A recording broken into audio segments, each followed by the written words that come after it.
Bonjour, bonjour à vous tous qui êtes là pour suivre cette série sur l'être vrai.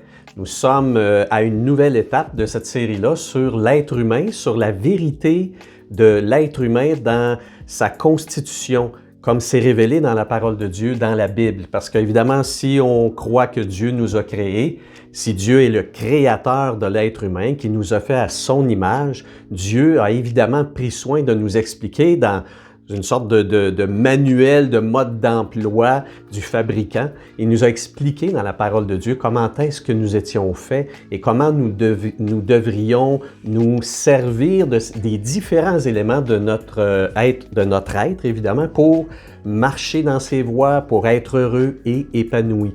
D'où cette expression-là d'être l'être vrai, l'être selon Dieu. Nous avons vu dans les séries précédentes ce magnifique verset que Paul va donner aux Thessaloniciens. Ces mêmes Thessaloniciens-là, ces chrétiens-là d'origine grecque, ils n'étaient pas d'origine hébraïque ou juive, ce n'étaient pas des habitués de la parole de Dieu.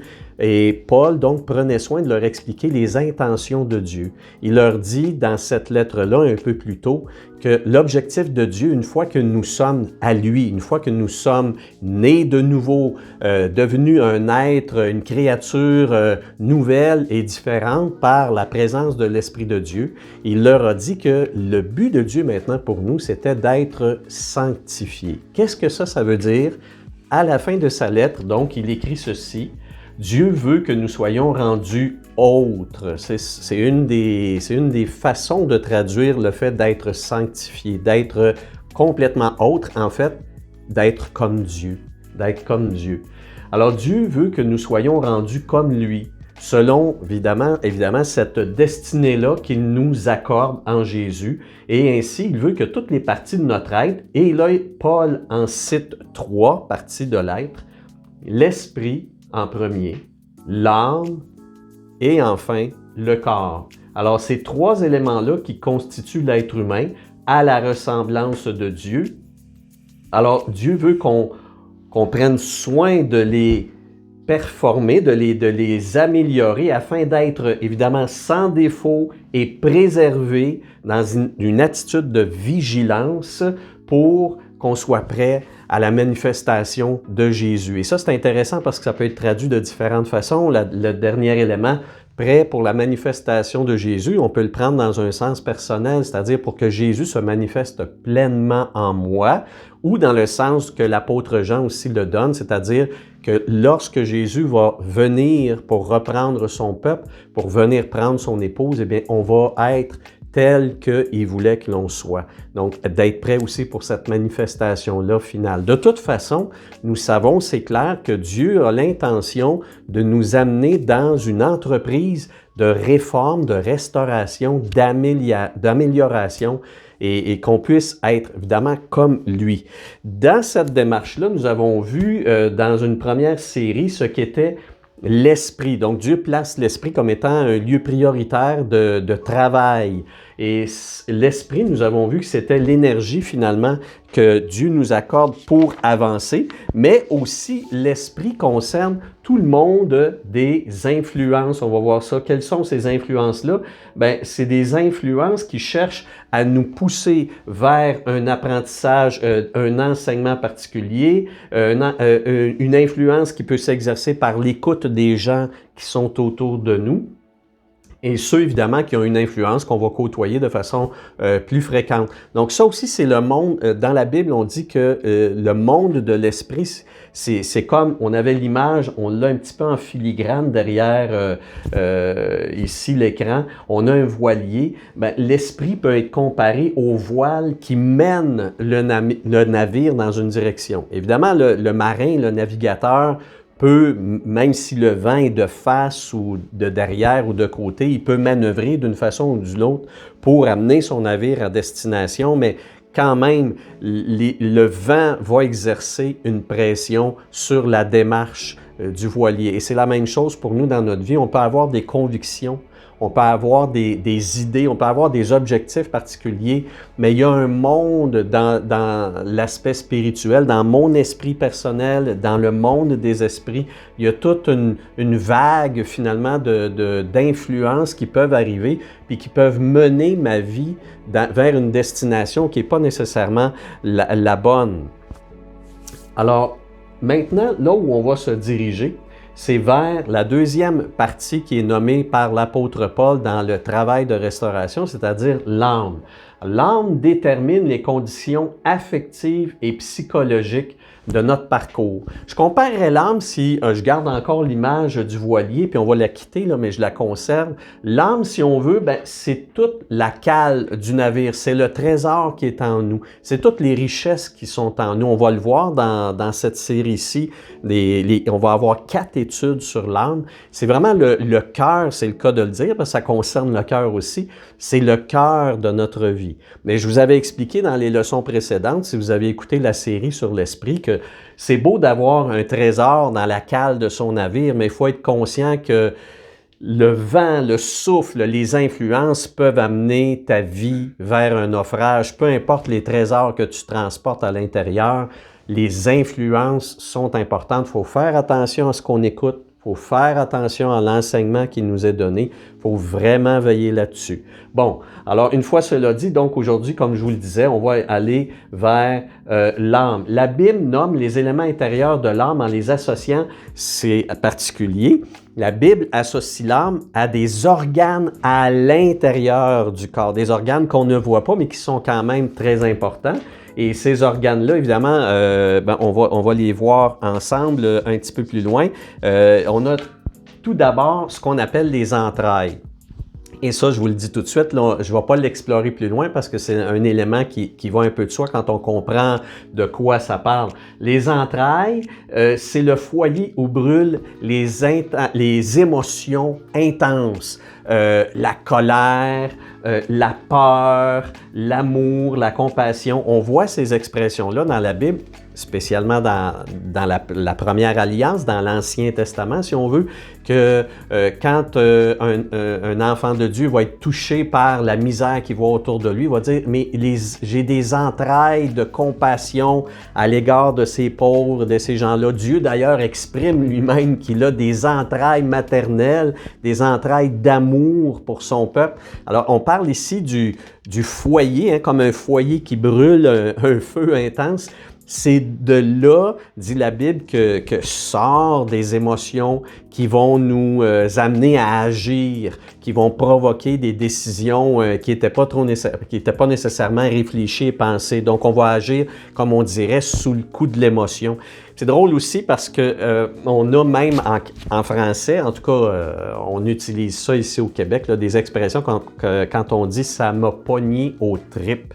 Tu sais, quand on dit « Ah, mon Dieu, c'était effrayant, ça m'a pogné aux tripes » ou j'ai la peur au ventre, on dit « j'ai la peur au ventre ». Et vous voyez, c'est fascinant parce que même dans notre langage, il y a des expressions qui proviennent de ce sens-là que donne la Bible à la source des grandes émotions très intenses.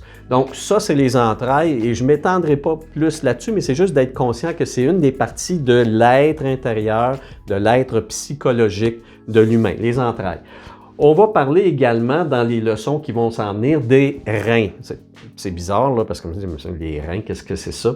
Alors, le terme rein, je vous l'expliquerai dans la leçon suivante, mais tout de suite, je pourrais déjà vous dire que les reins se révèlent être le puits profond des instincts, des pulsions, des élans même qu'on dirait, des élans de caractère issus de nos liens familiaux.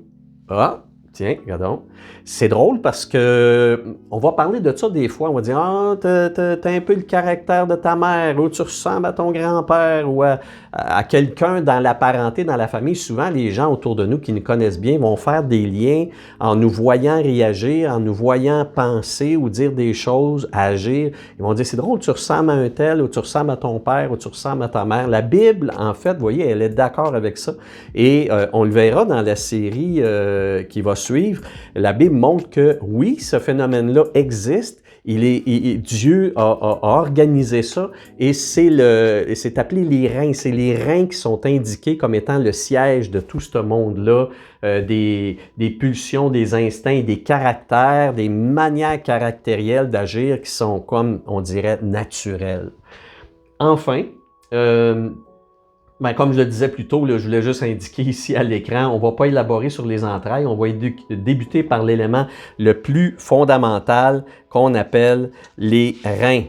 Bon, vous dire également, vous voyez, comment Dieu fonctionne avec cette notion-là des reins par rapport au dernier élément de l'âme que nous allons traiter, qui est le cœur. Alors, on a un texte ici dans Jérémie chapitre 17, verset 10. J'aurais pu en prendre d'autres. Il y a une demi-douzaine de passages bibliques importants sur le travail de Dieu à l'intérieur de l'humain, dans son âme, où les deux éléments que sont les reins et le cœur vont être associés. Et ici, c'en est un. Moi, l'Éternel, j'examine entièrement le cœur, je scrute pour vérifier les reins, afin de rendre à chacun selon ses voies, afin de donner selon le produit de leurs agissements. Donc, vous voyez, c'est intéressant parce que Dieu dit que notre façon d'agir et les voies, ça, c'est une expression, les voies, on entend, vous allez lire souvent ça dans la Bible ou dans le milieu chrétien, en tout cas, bref, c'est-à-dire d'agir selon ses voies ne sont pas bonnes. C'est une image, c'est une expression figurée qui veut signifier, de toute façon, c'est un parallèle avec agissement, c'est ta manière de te comporter. Les voies d'une personne semblent bonnes, mais en fait, alors quand la Bible dit les voies d'une personne, c'est sa manière de se comporter, sa manière d'agir. Donc, je reviens ici. Dieu, pour évaluer, pour juger nos agissements, nos façons d'agir, Dieu va sonder, examiner notre cœur et nos reins.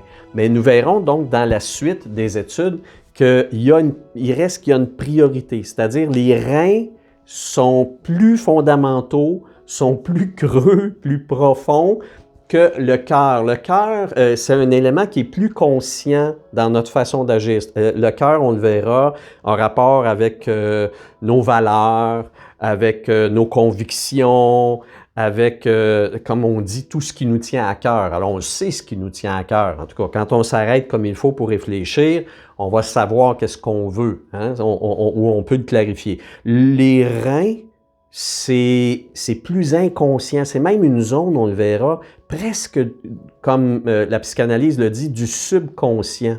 Ça arrive, on agit, en fait, on a réagi, puis parfois même après coup, on se dit, je ne sais pas pourquoi j'ai fait ça, mais c'était plus fort que moi. Ça, c'est les reins. Ça existe dans la Bible.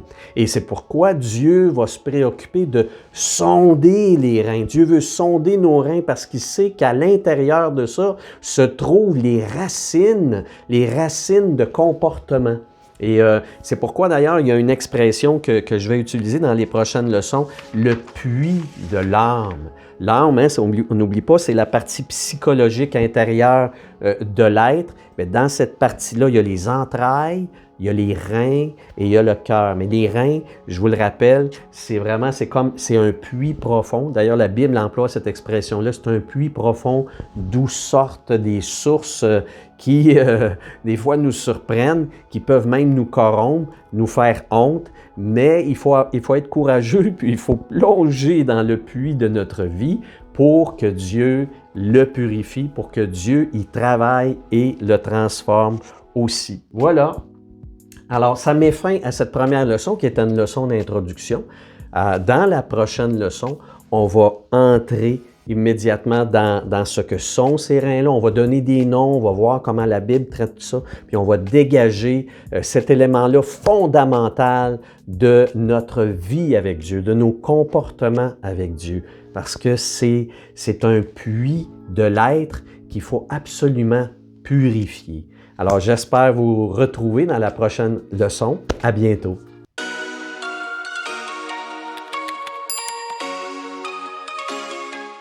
Oui, je te connais, je vois ton cœur qui me cherche. Peu importe où tu vas.